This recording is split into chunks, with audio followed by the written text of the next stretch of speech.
What if the place you trusted for a peaceful night hides secrets darker than you could imagine tonight? We're stepping inside New Brunswick's most haunted locations, where restless spirits still linger, and some stories are better left untold. Are you brave enough to face the unknown?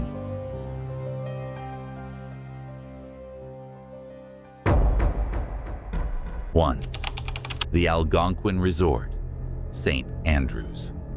You didn't believe in ghosts until you stayed at the Alangquin. It was supposed to be a peaceful retreat. The grand Tudor-style resort with its red roof and sweeping views of the Bay of Fundy promised elegance, not terror. But the moment you checked into room 473, something felt wrong. The air was too still, the temperature unnaturally cold, and the mirror. Why did it feel like it was watching you? That night, the whispers began. Soft sobs coming from the corner of the room, just out of view. You turned on every light, searched the bathroom, opened the closet. Nothing, just silence. And then, the doorknob turned. Slowly. Click. You stood frozen. She appeared in the mirror first. A woman in a flowing white dress, face pale, lips trembling, eyes hollow with grief. The jilted bride. Legend says she was left at the altar over a century ago and hanged herself in that very room.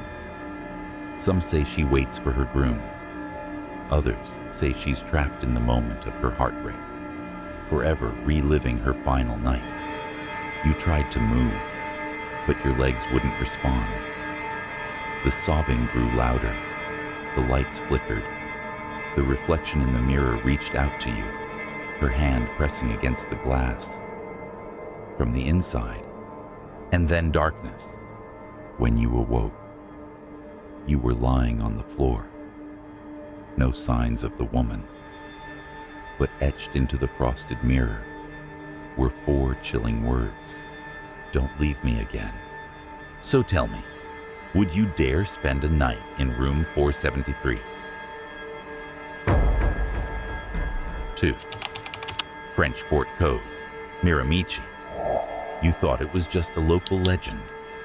French Fort Cove, lush, beautiful, quiet. A perfect place for a late evening walk. But as the sun dipped behind the trees, and the shadows stretched long across the forest floor, you began to understand why no one stays here after dark. The wind whispered, not through the trees, but through your ears. It sounded like a voice, soft, female, calling.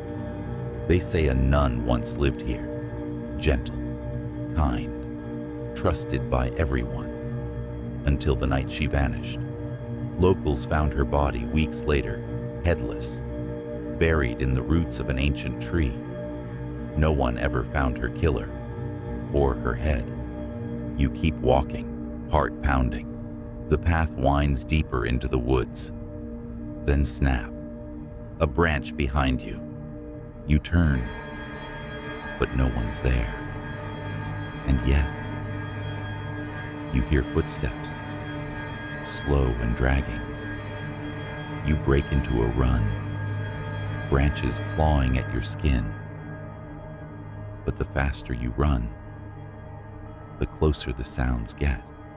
Then you see her, a figure in gray, cloaked, gliding over the path. Her hands reach forward, but where her face should be, there's only blackness, empty space. And still she whispers, "Have you seen my head?"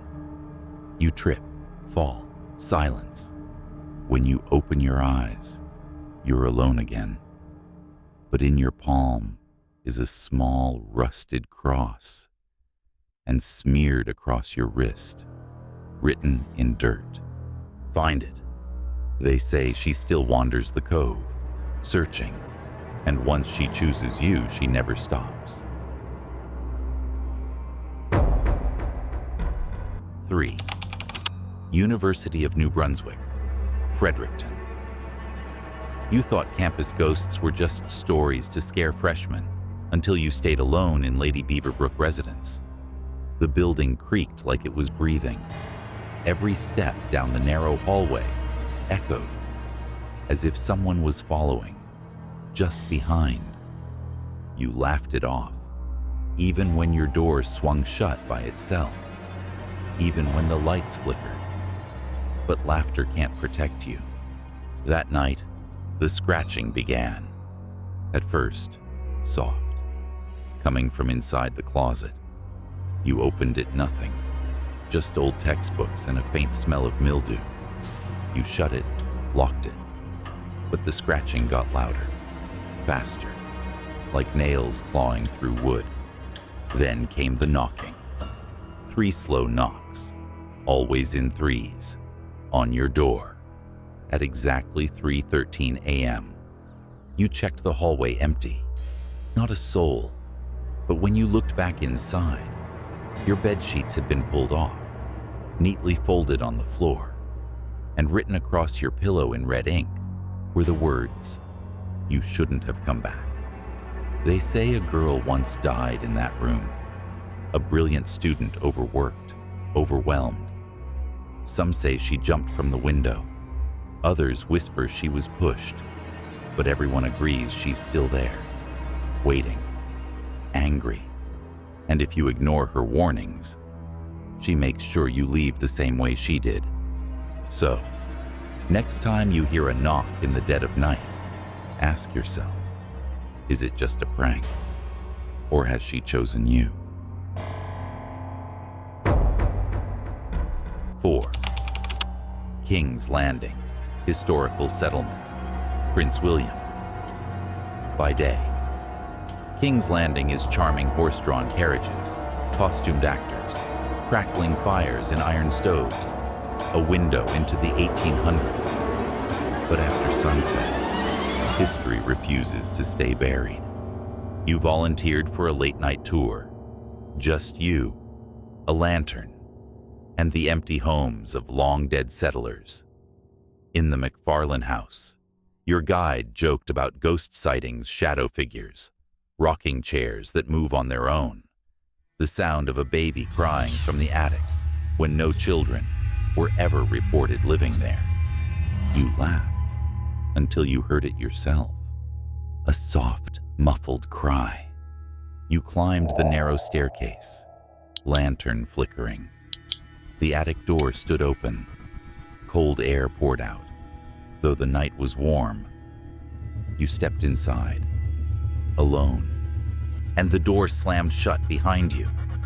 The crying stopped. You whispered hello, but got a whisper back. Not yours, just behind you, in the dark. Something moved. You turned and saw a figure sitting in the rocking chair, head down, hands folded, dressed in black, like mourning clothes. Her body swayed with the chair, but her head didn't. And then she spoke. "We don't like visitors after dark." The lantern went out. They found you the next morning, curled up in the corner, eyes wide, too afraid to speak.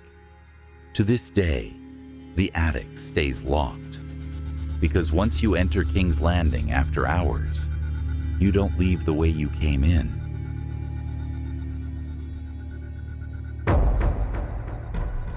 5. Christ Church Cathedral, Fredericton. It was supposed to be peaceful, majestic stained glass, soaring arches, and a holy silence that wrapped the cathedral like a veil. But something inside Christ Church doesn't rest. You stepped in alone, just before closing. The last echoes of the organ rehearsal faded as the heavy doors creaked shut behind you. You wandered through the empty pews, admiring the sacred beauty, until you felt it, a cold breath on the back of your neck. You turned no one. That's when the organ began to play again. 3 notes, low, hollow, dissonant. But there was no one at the bench. You backed away. But the music followed, swelling, growing urgent. Every stained glass window began to flicker, like something was moving behind the colored glass.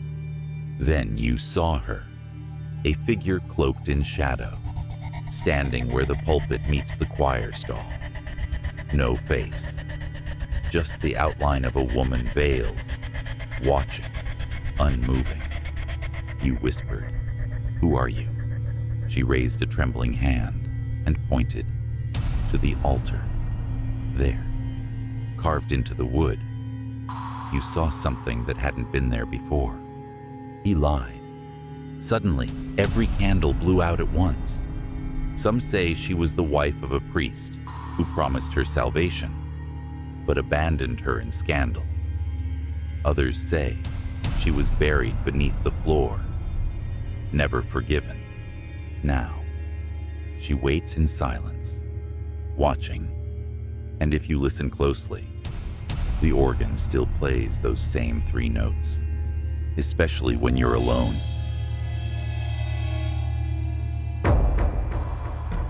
Six, Middle Island Irish Historical Park, Miramichi. You didn't know the island had a past soaked in death until you heard the singing. Middle Island looks peaceful from the shore, but when you crossed the narrow causeway at dusk, mist curled low around your feet, and the air grew heavy with salt and sorrow. They say in 1847, ships from Ireland arrived here, packed with the sick and dying fleeing famine, only to find death waiting on this shore. Hundreds perished in quarantine, buried in mass graves, forgotten, but not gone. As you wandered past the rusted crosses and sunken earth, you heard it a voice, a woman's voice, soft, haunting, singing in Gaelic. You turned, expecting a guide, a tourist, anything, but the island was empty. Then came the bells, 3 slow chimes from the chapel ruins, though its bell tower collapsed years ago. The air turned ice cold, and that's when you saw her, a figure in rags, barefoot, soaked like she'd just stepped off a storm-wrecked ship. Her eyes sunken, pleading met yours. She raised one hand and pointed toward the cemetery. You followed, drawn, but when you stepped between the graves, the earth beneath you shifted as if something was crawling just beneath the soil. You ran, back across the causeway, never looking back. Locals say the island is cursed, its dead not at peace, their pain echoing through time. And those who hear the singing, she's already chosen you.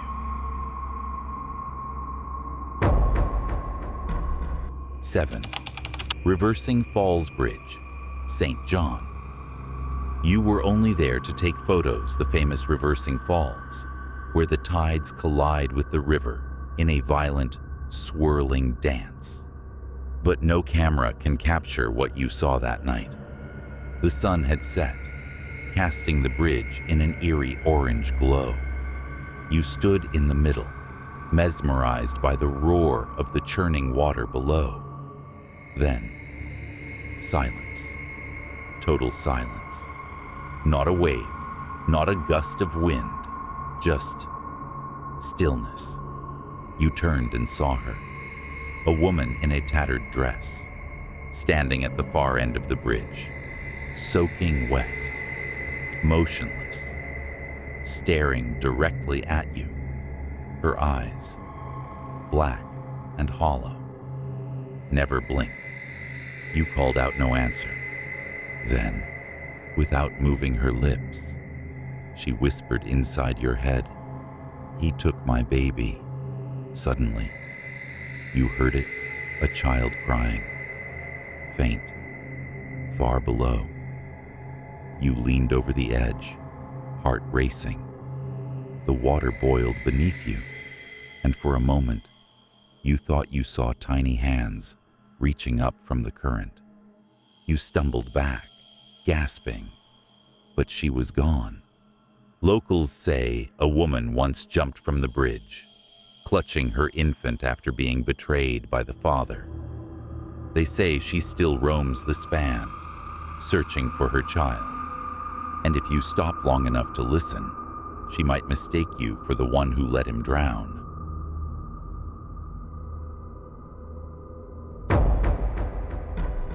Eight. The Charlotte County Courthouse, St. Andrews. You don't expect to feel fear in a courthouse. But the moment you stepped into the Charlotte County Courthouse, a place that stood since 1840, you felt watched. Not by justice, by something older and colder. The wood groaned beneath your feet. The walls, thick with age, seemed to breathe. You were alone, or so you thought. You wandered into the holding cells beneath the main floor. Small, stone-walled rooms where prisoners waited for their verdicts or their execution. That's when you heard the chains, dragging, blinking, coming closer. You froze, flashlight shaking. The beam flickered. A shape moved across the far wall. A man, hunched, wrists bound in shackles. His eyes burned with rage. He screamed silently. You turned to run, but the cell door slammed shut, locked. Scratching echoed all around you. Deep, angry, desperate, etched into the walls over and over was a single word: innocent. They say one prisoner was wrongly executed, right here, hanged in secret, buried beneath the courthouse. His name was never cleared. His spirit never left. Now, he whispers to anyone who enters the cells after dark. And if you listen long enough, you'll hear the verdict they never gave him.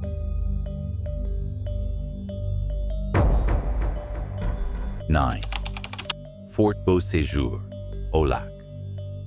At first, Fort Bosour feels like just another relic: stone walls, grassy mounds, and history frozen in time. But step inside the old barracks, and history begins to move. It happened one foggy afternoon.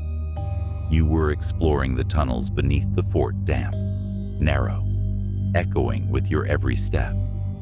You reached a dead end, turned around, and someone was standing there. A soldier. Uniform faded, face pale, eyes vacant.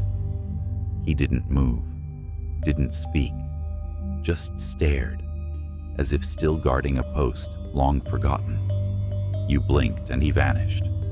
Then the drums started. Dull, heavy war drums, echoing through the halls. Footsteps followed boots on stone. Shouts in French, then English, then silence. The walls began to shake. You stumbled out into the sunlight, heart racing, but the battlefield outside looked different. Smoke curled in the air. Shadows moved across the fields. You weren't in the present anymore. You ran. Locals say the fort is caught in a loop haunted by soldiers who died in agony during the siege of 1755. Betrayed, bombarded, buried where they fell. Some never realized the war ended. And if you're unlucky enough to catch their gaze, they might mistake you for the enemy. Decem Capitol Theater, Moncton. You were there for a show, a simple tour, a peek behind the curtain of one of New Brunswick's most beloved theaters. But the stage remembers things the living try to forget. The guide joked about a ghost, a performer who died during rehearsal. Heart attack. They said, she never left. You laughed with the group. But when you returned alone to grab your phone, you heard the piano. Just 3 notes, soft, melancholy, from the empty orchestra pit. Then came the footsteps. On stage, you stepped out from the wings, heart pounding, and saw her. A woman in a faded gown, center stage, bowing to an invisible crowd. Then she straightened and turned toward you. No eyes, just black sockets. Her lips moved, but no sound came out. Then, behind you, every row of theater seats slammed upright in perfect unison, one after the other. Bang, bang, bang. You ran. But the exit doors wouldn't budge. The lights dimmed. The curtain began to rise on its own, and the piano started again. Locals call her the last actress. They say she never got her final performance. So now, she performs for whoever walks in alone, whether they want to watch or not.